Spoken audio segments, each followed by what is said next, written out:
Universo Épico no ar e hoje vamos falar sobre livro? Olha só, nossa convidada já está aqui conectada com a gente, é a Aline. Aline, tudo bem? Olá, tudo bem? Prazer estar aqui. Aline, vamos falar sobre o seu livro, A Menina que Ancestrou, é isso? Isso mesmo. Então vamos lá, para começar, né, esse título, né, conta pra gente a escolha do título. A palavra ancestral, ela não existe no vocabulário português, da nossa língua portuguesa, né? Existe ancestralidade, ancestral, mas ancestral não existe. Então, quando eu pensei na história do livro, eu pensei numa menininha que, além dela conhecer a ancestralidade dela, ela fizesse uma ação depois daquilo. Né? Então eu pensei na palavra ancestral como um verbo, como uma ação, pensando que ela vai conhecer, ela conhecendo sobre a ancestralidade dela, ela vai poder passar isso para frente e ela vai poder valorizar, vivenciar de forma positiva essa ancestralidade. Então já engata aí na sinopse, né? Quem é essa menina e quais são os problemas que ela enfrenta no percurso aí, no enredo? Então, essa menininha, ela chama Maria. A escolha do nome foi também para fazer uma homenagem à minha avó, né? E a Maria, ela é filha de pais e mães de cores diferentes, né? Ela é fruto da miscigenação. E por ela não ter todas as características da família do pai e nem todas as características da família da mãe, ela não se sente inclusa na cultura. Ela se sente deixada de lado, de alguma forma, quando vai passando as páginas, que vai mostrando o que vai acontecendo, que eu não posso contar tudo, né? O que vai acontecendo, aí ela vai demonstrando uma grande tristeza, porque ela não consegue se sentir inserida ali na família. E aí o pai dela, após um acontecimento, leva ela para conhecer sobre a ancestralidade dela. Então eles vão viajar, eles vão conhecer museus, ele mostra fotos, ele começa a contar, né, a história dos antepassados, os que vieram antes dele, no caso, né, da avó, da bisavó, tataravó. E nessa descoberta, a Maria, ela quebra os padrões ruins, ela se empodera, ela começa a dar valor e se amar. Então, assim, é bem bonitinho, bem nítido ver que no livro ela começa com o cabelinho preso, assim, no comecinho e no final ela tá toda solta, porque ela tá liberta, né? Ela se ancestrou. Muito legal, né? Você criar um termo para poder, né, chegar ali, né, e levar a história para o seu público. Tira uma dúvida, né? Me corrija se estiver errado. Você fala sobre colorismo, é isso? Isso, o livro fala sobre colorismo, mas ele não tem uma defesa, assim, nem para um lado nem para o outro, tá bom? O que ele traz? Características. Ele quer trazer para o público que, além da cor do tom da pele, tem as características. Então, temos nossos cabelinhos cacheados, né? O formato do nosso nariz. Então, assim, são várias características, não apenas a cor da pele, o tom da pele. Então, o livro vem para acolher, né, as pessoas que não se sentem, às vezes, as crianças principalmente, que não se sentem acolhidas de uma certa forma, nem de um lado nem do outro, que é o que acontece com a Maria. Não só com a Maria, né? Porque vou dar aqui um exemplo, né? Eu também sou filho, né, de uma mãe branca com um pai preto, né? E eu, né, tenho essa cor. Né? Então, às vezes, as pessoas ficam confusas, né? Porque muitas das vezes, alguém olha para você e fala, não, você é preto. Aí, não, você é branco. E você, de verdade, nem sabe, né, onde você se encaixa nisso. Porque você não é nem preto retinto e nem branco o suficiente para falar que é branco, né? Então, fica nessa dúvida ali. E você tenta, então, desmistificar e resolver essa dúvida? Isso, no livro ele passa essa informação que no Brasil, o Brasil é feito de o Brasil é feito de 100 tonalidades de peles diferentes. Então, no final do livro tem uma informação, você sabia, que explica isso para as crianças também. ele acolhe. Quando você está fazendo a leitura, nós, assim, né, que somos essa mistura, que sentimos nem de um lado nem do outro, às vezes, a gente se sente acolhido, porque fala, poxa, não sou só eu que passo por isso, né? Ver as situações que a Maria está passando, e aí uma forma positiva de resolver, e não repetindo os padrões ruins do passado. Ancestrar é isso, é você perdoar o que aconteceu e não repetir os padrões ruins, é construir um futuro diferente. E aí você buscou várias inspirações, referências para colocar no seu livro? Olha, na verdade, eu ainda estou estudando bastante sobre o assunto, porque é um assunto novo, né? Se a gente for pesquisar aí, tanto que fala sobre isso é mínimo. E como é para criança, que é mais mínimo ainda, não se encontra pelo menos eu não encontrei esse tema em livros voltados para criança, para os pequenininhos, porque no caso eu trabalho com os pequenininhos, 5, 4, 3 aninhos. Então, eu tô ainda estudando bastante sobre o tema e também sobre como passar isso para os pequenininhos, para que eles se valorizem, eles valorizem os outros, né? E se amem e passem isso adiante. Porque eu acredito que é muito importante começar agora, na infância, trabalhar a ancestralidade, para daqui 10, 20 anos, não precisar estar conscientizando o adulto. Porque ele vai crescer com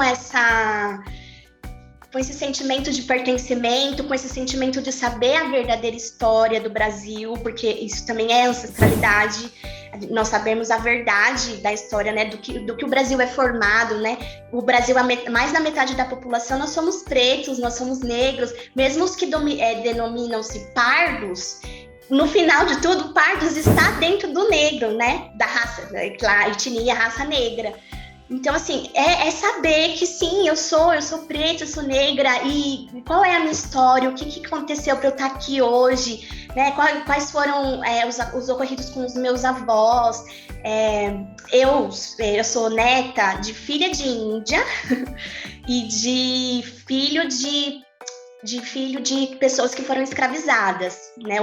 Os pais do meu avô foram escravizados. Só que assim, eu só fui saber dessa história 30 anos depois. Olha só, 30 anos depois, eu não sabia, porque não é cultural, né, na minha família, no caso, ficar falando sobre a história, sobre o que aconteceu. A cultura também faz com que a gente tenha atitudes que não condizem com a realidade que a gente vive hoje. Né? Dentro da sala de aula, por exemplo, até hoje, em 2022, ainda tem a história do lápis cor de pele. E, gente, a gente está em 2022. Né? Quando surge essa oportunidade, eu já aproveito e já falo, olha, qual é a cor da minha pele? Mas é dessa cor? Né? E busco trazer esse assunto para a gente conversar, para a gente desmitificar essas coisas de cor de pele, de que tem que ser cabelo liso e tudo mais. Aline, eu acho que não deveria, né? Mas às vezes o assunto para uma criança, para um adolescente, talvez, né, não seja assim tão fácil de levar essas informações, né? E você, como profissional da pedagogia, né, já tem uma afinidade. Então, foi difícil trabalhar a linguagem, os termos que você vai usar, ou foi simples? Conta essa parte pra gente desse processo.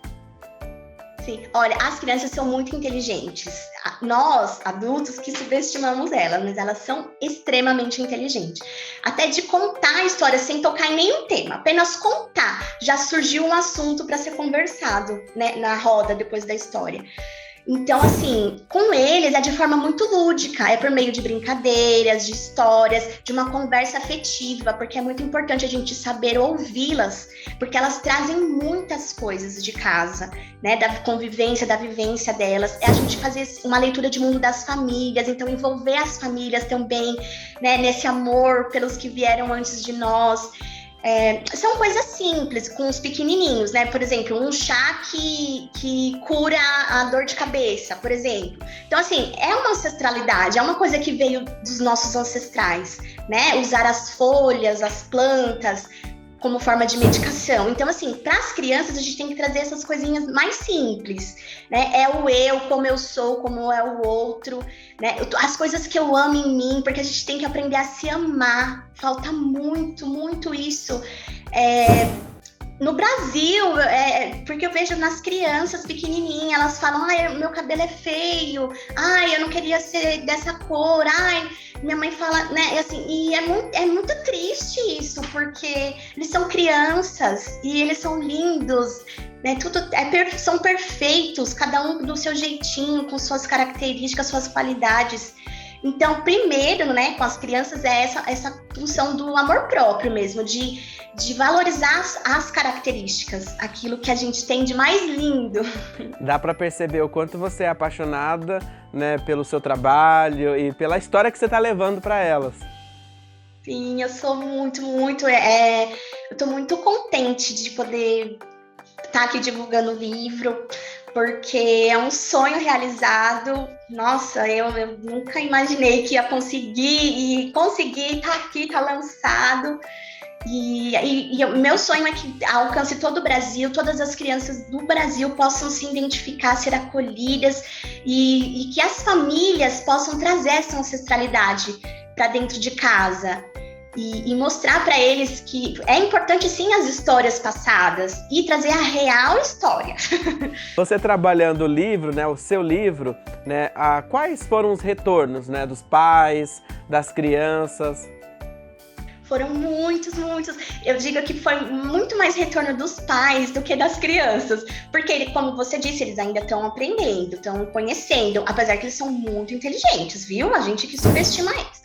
Mas os pais se sentiram muito acolhidos, porque eles falaram, nossa, é exatamente isso que acontece aqui, né? É assim que eu passei por isso, eu vivi, eu recebi muitos áudios, textos escritos também das famílias com esse retorno, de que realmente é assim, nossa, minha filha realmente ela não quer, ela fala que faz tal coisa no cabelo, que ela não quer, né, não quer parecer tal pessoa, tal, ou senão na questão do, não tem ninguém que ela aprecie, que ela ame, que pareça com ela, né?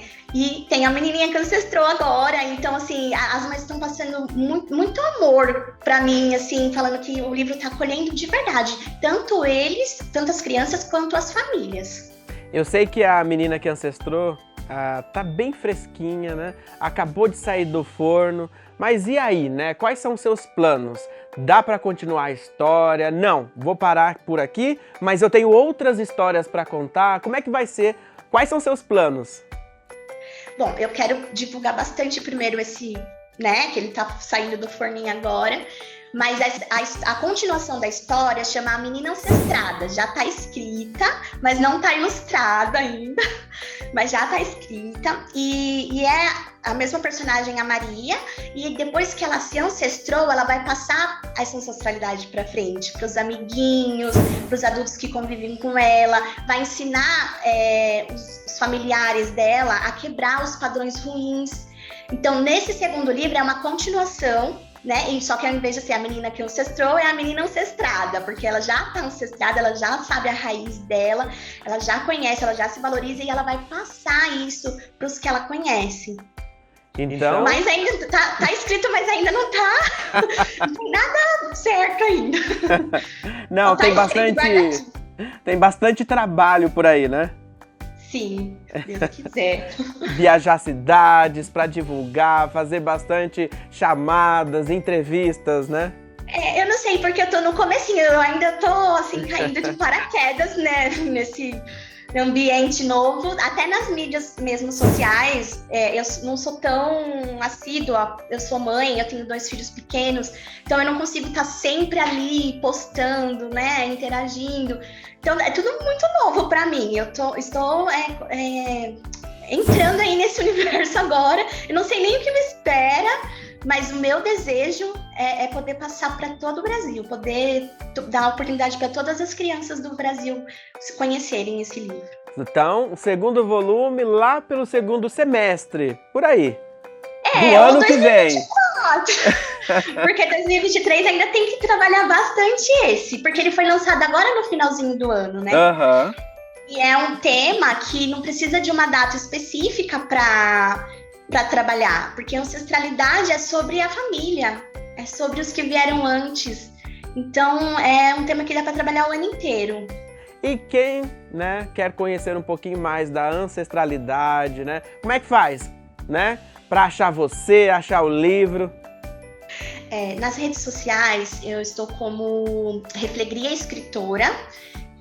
Todas as redes eu tô lá, gente, mas tem umas que eu não sou muito assídua, mas eu estou lá, Reflegria Escritora. E também tenho um contato pelo WhatsApp, porque o livro, ele não está à venda em lojas.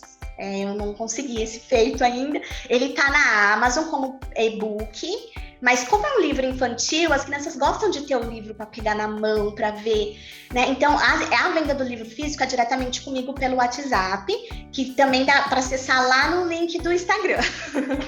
Lá dá para acessar e a gente conversa. Combinado, então. Vamos fazer o seguinte. Lançou o segundo volume, volta aqui para combinar e conversar com a gente? Ai, combinadíssimo. Volto sim. Aline, sucesso aí no seu trabalho, viu? Muito obrigada. Para vocês também. A gente vai para um rápido intervalo e no próximo bloco tem mais Universo Épico.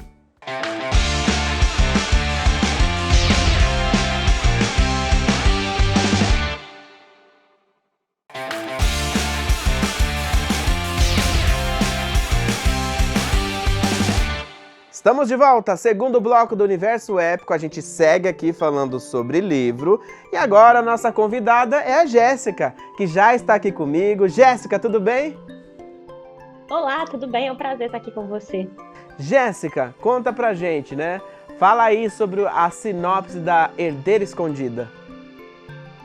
Então, Herdeira Escondida é o meu lançamento de fantasia de 2022. Eu tô aqui com ele no Kindle, né, que ele está disponível tanto em versão digital quanto em versão física.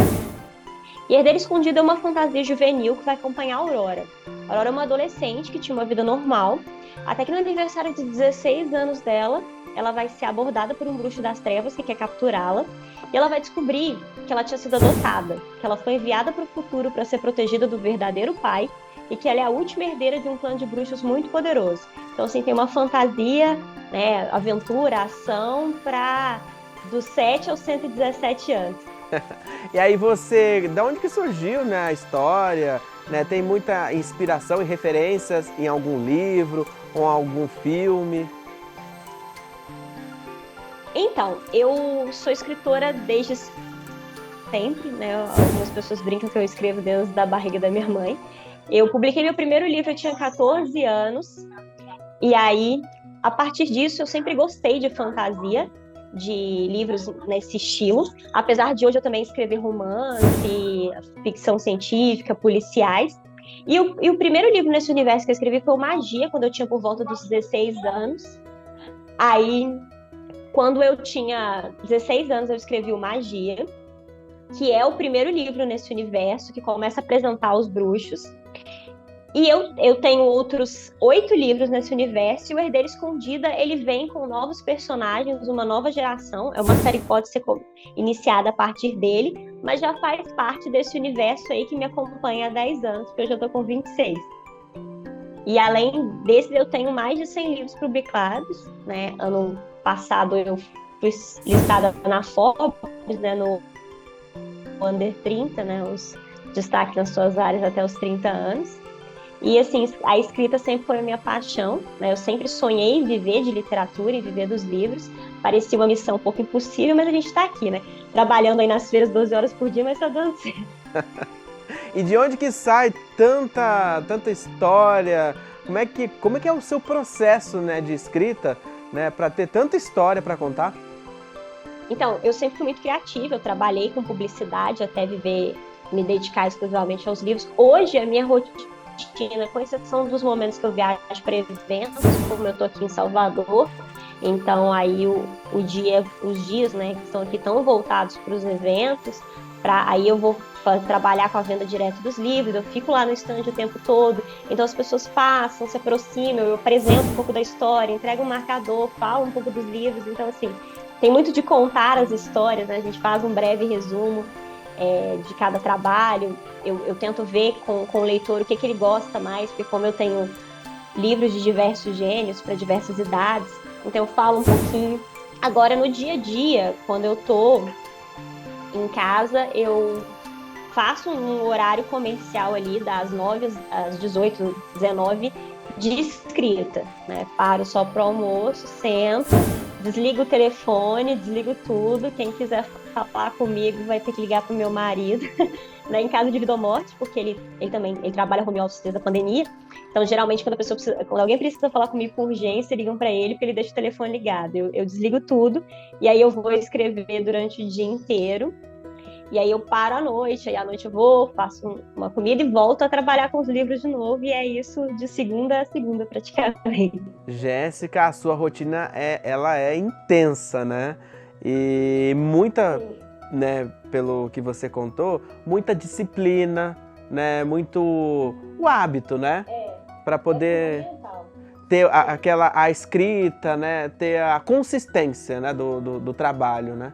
Eu acho que quando a minha escolha foi... Claro que tem escritores e escritores, tem escritores por hobby, escritores que trabalham... Quando a minha decisão foi ser uma escritora profissional, eu falo que eu tenho que encarar isso como uma profissão. Quando você vai para uma empresa, você chega num horário, tem um horário para sair, então é lógico que às vezes a gente está com sono, igual, por exemplo, nesse momento que eu tô grávida.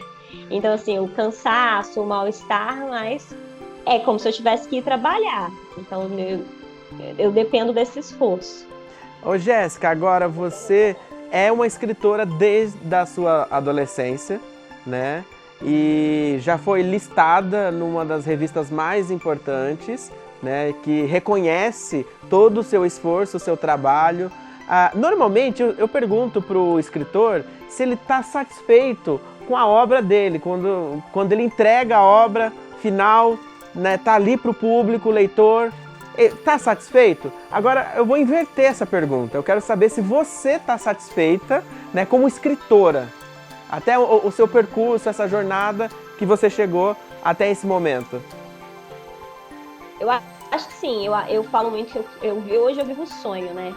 Eu acho que a menina de 14 anos que publicou o primeiro livro não fazia ideia do que eu ia construir e o que eu consegui conquistar hoje, né? A minha vida toda em cima, a carreira que eu consegui conquistar em cima dos livros, principalmente porque existe eu acho que é um paradigma, e não necessariamente seja verdadeiro, que o brasileiro não lê, porque eu vejo as pessoas lendo, comentando, e eu acho que talvez seja um pouco equivocada essa frase, mas existe esse certo preconceito, e falar que a criança virar e falar assim, eu quero ser escritora, né, adolescente. E eu era nerdzinha da escola, e eu lembro até hoje, assim, de um momento icônico, que eu tava no cursinho, e eu sempre sentava com o pessoal que queria direito, que queria medicina ali na frente, me esforçando mesmo para estudar. Eu tinha escolhido cinema na faculdade por causa da contação de histórias. Porque não existe um curso, existem países do exterior que têm cursos voltados para escritores, aqui no Brasil não tem. E a letras é muito voltada para academia, para se dar aula, para se corrigir textos. Não era o que eu buscava. Então eu falei assim, olha, se eu não conseguir ser escritora de literatura, eu vou fazer roteiro para filme, eu vou contar a história de outras formas. E aí eu estava na frente, o professor de biologia pediu para eu fazer uma coisa no quadro, eu levantei, respondi a pergunta dele, voltei a sentar e tá assim, já te vejo na Universidade Federal, o que você quer fazer? Aí eu, cinema, ele quase caiu em cima do quadro. E eu expliquei, não, que eu queria ser escritora, que eu gostava de escrever, e sempre teve muito esse preconceito de... eu ouvi dos meus colegas, você vai desperdiçar sua inteligência mexendo com isso? E hoje eu vejo que esse esforço valeu a pena, né? Eu provei que era possível. E às vezes eu vou em escolas com os meus juvenis e eu falo, gente, assim, é possível você ser o que você quer ser, desde que, claro, tenha aqui um esforço para isso. em A Herdeira, né, Escondida, o que o leitor, né, vai descobrir, o que ele vai encontrar, né, nessa viagem da história? Então, a Herdeira Escondida ela é uma fantasia, um universo mágico. Então, ela vai explorar um pouco da minha mitologia dos bruxos, da construção dos clãs, da diferença dos poderes entre os clãs. Na história, do modo geral, no meu universo, os olhos são muito importantes. Então, cada cor de olho, né? No caso da Aurora, ela tem o olho prateado. No caso da Annabelle do Magia, que foi o primeiro que eu escrevi desse universo, ela tem o olho roxo. Ela sofreu todo um preconceito na escola por causa dessa diferença. E aí ela vai descobrir que é a característica mais marcante do clã que ela pertence, do universo onde ela está inserida e do quanto isso faz dela poderosa, né? E essa diferença. Então, para quem gosta de Harry Potter, Percy Jackson, essas aventuras voltadas para a fantasia, vai gostar bastante. Você foi designer? Sim. A capa é sua? Algumas capas. Essa não. Essa não? Essa não. E aí não, você não, é muito exigente quando te entregam as capas? Como é que é essa relação? Sou. Assim, essa profissional que refez as capas agora do universo, para mim já era uma pessoa que eu admirava, que é uma pessoa que eu queria que fizesse. Mas as primeiras capas, inclusive o meu primeiro livro, Vale das Sombras, eu ainda nem era designer, nem era formada. Eles me mandaram, eu fui lá e refiz a capa e devolvi para eles, e eles só ajustaram nos padrões da gráfica. Então, assim, a capa do Magia, da primeira edição. Então, eu fiz a maioria das minhas capas até hoje. Olha, a gente está caminhando aqui para o final da nossa entrevista, do nosso bate-papo, né? E eu acho, né, que entre os nossos telespectadores, o pessoal que acompanha o Universo Épico, deve ter ali algumas pessoas que querem ser escritores, né? Querem escrever também as suas histórias. Que dica você daria que é fundamental para essa profissão? Eu acho que o fundamental é a disciplina de terminar o livro. Eu costumo brincar, às vezes falando sério, uma página ruim é melhor do que uma página em branco. Porque tem muito aquele bloqueio do escritor, que as pessoas costumam dizer, e às vezes a gente fica esperando aquela inspiração maravilhosa que nunca vem, e o texto nunca chega. Então, assim, uma página que você já escreveu, você pode trabalhar nela, lapidar para que ela fique melhor. Agora, uma página que você não escreveu, não tem onde você chegar. Então, o exercício de terminar o livro, para quem quer ser escritor, é o primeiro passo. É lógico que vão ter outros desafios ao longo da caminhada, mas o primeiro passo é terminar o livro. Toda a experiência, cada livro novo, a gente aprende, nos aprimoramos, porque tem sempre alguma experiência, alguma diferença, alguma pesquisa que nós precisamos fazer. Vão haver profissionais no mercado, um copydesk, um revisor, porque o livro nunca é só do autor, existe toda uma equipe por trás. Eu termino meu livro e mando para uma leitura crítica, mando para um copydesk, mando para um revisor, e esse texto volta para mim, precisa ser trabalhado, então não é aquele momento que você escreveu lá, vamos imprimir, já está pronto. Então, eu acho que a primeira etapa, né, é concluir o livro, porque aí você vai ver, vai ter aquele prazer do terminei, que já é uma satisfação grande para quem quer escrever. E depois disso, aí vai correr atrás de quem quer publicar independente, quem quer publicar por editor, ou de todos os processos que existem. Mas eu já tive muitos autores vindo até mim, né? Muitas pessoas que queriam ser escritor. Eu quero ser escritor, como é que eu publico? E eu, seu livro tá pronto? Não, tem 3 capítulos. Estou trabalhando nele há 2 anos. Não, primeiro vamos terminar o livro. É o primeiro passo, né? É o primeiro passo. Não, e não é simples, não. É difícil. Terminar o livro é difícil. Essa disciplina, porque principalmente, igual eu tenho várias ideias. Você começou a vontade de ir para outro livro, de trabalhar com outra história, quando ela começa a surgir, é muito grande. Então, essa disciplina de primeiro eu tenho que terminar esse, e aí depois eu vou pro outro. Talvez também deixar um pouquinho do excesso de zelo, perfeccionismo de lado, porque às vezes você quer, né, o livro 10. Não, pode ser um 7 e depois você vai lapidando até chegar um 9, 9,5, 10, né? Você vai... quando você escreveu o fim, ele pode ser um 7, mas ele vai vir com outros profissionais que vão agregar. Vai vir alguém e vai falar assim, olha, essa frase aqui não tá coerente, porque principalmente quem tá começando agora vai ter algumas dificuldades, vai ter alguns vícios de linguagem que precisam ser trabalhados por alguém de fora. Né? A própria revisão do livro, quando o autor lê o livro, ele lê o que ele acha que ele escreveu, não o que está escrito de fato. Então, assim, às vezes muita palavra comida, erro de digitação, esse processo todo exige alguém, um cuidado especial depois que todos os livros passam. Do autor mais iniciante até o autor mais experiente.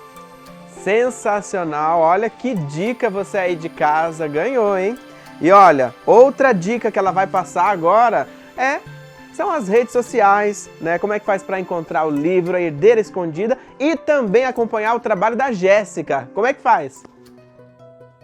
Para acompanhar todos os meus trabalhos, os meus lançamentos, é só acessar o Instagram, o Facebook, a autora Jéssica Macedo. Aí lá vai ter todos os livros. Para Herdeira Escondida e para esse universo, tem uma rede social exclusiva que chama Dimensão da Magia, tanto a rede social quanto o site. Lá no site, vocês vão encontrar um vídeo comigo apresentando a Herdeira Escondida, vai ter o link de todos os livros da série, sinopse, vocês podem conferir tudo lá. dimensãodamagia.com.br. Bom, como eu sei que a Jéssica não para, com certeza ela vai voltar aqui para contar outras histórias. Então, Jéssica, convite feito, né? Não vou nem perguntar quando, né? Porque eu acho que muito em breve você volta aqui para dividir uma outra história com a gente. Combinado? Vai ser um prazer, combinadíssimo. Valeu, quando o papo é bom, passa rápido, foi demais. Obrigada, foi sim. Um abraço. Um abraço também. Ponto final no Universo Épico e a gente volta na próxima semana. Tchau!